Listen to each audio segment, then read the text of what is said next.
Assalamualaikum warahmatullahi wabarakatuh. Sahabat Muslim Inspirasi, sahabat Radio Al-Fatih 107,30 FM, membebaskan hati merajut silaturahmi. Hari ini kita akan membahas pertanyaan yang diajukan oleh Ibu Hanifah yang berada di Tembung. Pertanyaannya, Pak Ustadz yang saya hormati, saat merebaknya wabah virus corona, banyak kita menggunakan hand sanitizer. Padahal salah satu komposisinya adalah alkohol. Pertanyaan saya, Pak Ustadz, apa hukum menggunakan alkohol? Sahkah sholat kita menggunakan hand sanitizer? Sahkah sholat kita setelah menggunakan hand sanitizer? Terima kasih. Assalamualaikum warahmatullahi wabarakatuh.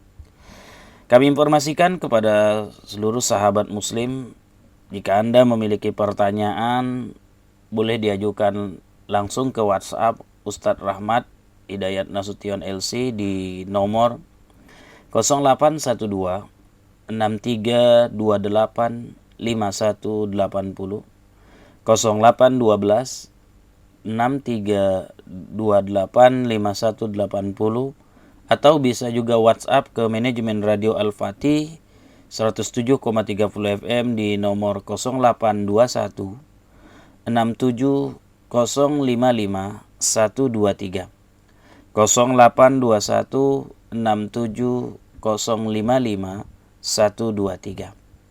Baik sahabat muslim yang dimuliakan oleh Allah Subhanahu wa taala, terima kasih atas pertanyaannya Ibu Hanifah. Perbincangan masalah alkohol ini kerap menjadi perdebatan, sehingga menimbulkan khilafiyah atau perbedaan pendapat di kalangan ulama. Termasuk dalam bukan hanya permasalahan penggunaan hand sanitizer, tapi juga pada penggunaan parfum atau minyak wangi. Sebab ada sebagian parfum menggunakan alkohol. Untuk menjawab pertanyaan Ibu Hanifah, kami merujuk dalam kitab Yas'alunaka jilid 2 halaman 30 yang ditulis oleh Dr. Ahmad Asyarbasi. Beliau mengutip pernyataan Lajnah Fatwa Al-Azhar ketika ditanya tentang masalah hukum alkohol. Al-Azhar menjawab bahwa alkohol yang digunakan untuk parfum, digunakan untuk alat medis, mayoritas ulama menyatakan bukan benda najis. Dan atas ketidaknajisannya, maka benda-benda yang dicampur dengan alkohol hukumnya pun tidak najis. Pendapat inilah yang kami pilih karena kekuatan dalilnya serta sebagai penolak kebimbangan atas pendapat yang menajiskan.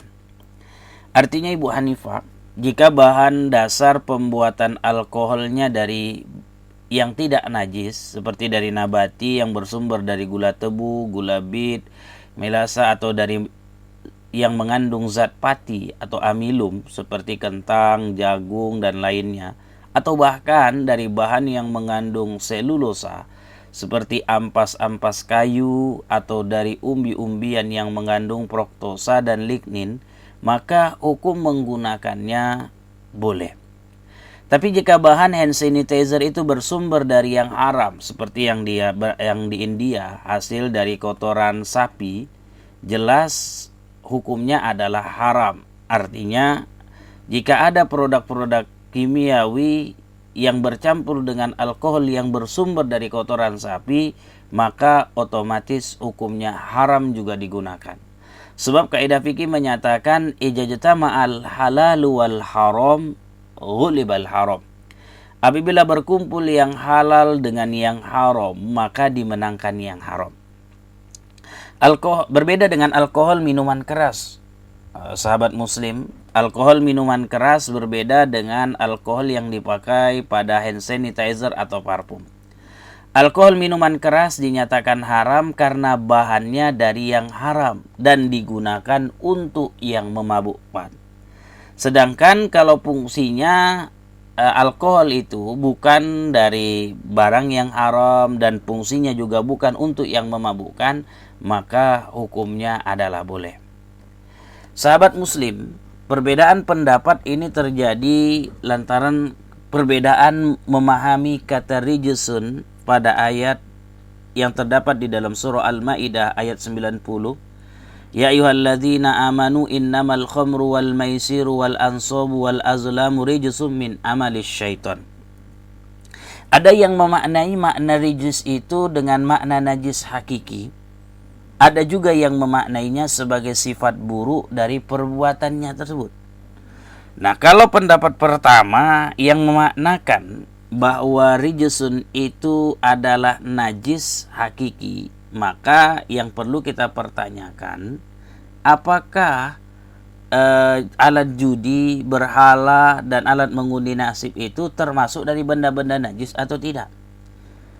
Jadi kalau ada seorang yang telah berwudu lalu memegang kartu remi, maka otomatis batal wudunya. Kenapa? Karena dia memegang benda yang najis. Nah, kalaulah dianggaplah bahwa khamar, judi, berhala, mengundi nasib itu sama, otomatis ini haram. Haram memegang kartu remi setelah berwudu, haram memegang alat-alat pengundi nasib seperti panah dan sebagainya. Tapi kalau pendapat yang kedua menyatakan bahwa makna rijsun itu bukan alat-alatnya, tapi perbuatan minum khamar, bermain judi, mengundi nasib, itu sebagai perbuatan buruk, jelek, hina dan tidak boleh dikerjakan, maka inilah yang dikategorikan sebagai makna dari khamar. Khamar itu bukan bendanya yang dinajiskan maksudnya, terkategori rijsun, tapi yang dimaksud adalah perbuatannya. Oleh karena itu, penggunaan hand sanitizer untuk sholat, maka ini tidak menjadi persoalan, tidak menjadi masalah karena hukum dasarnya adalah boleh.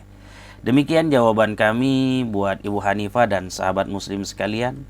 Semoga jawaban yang kami berikan ini dapat memberikan pemahaman yang baik, dapat memberikan kebermanfaatan buat kita bersama. Terima kasih. Assalamualaikum warahmatullahi wabarakatuh.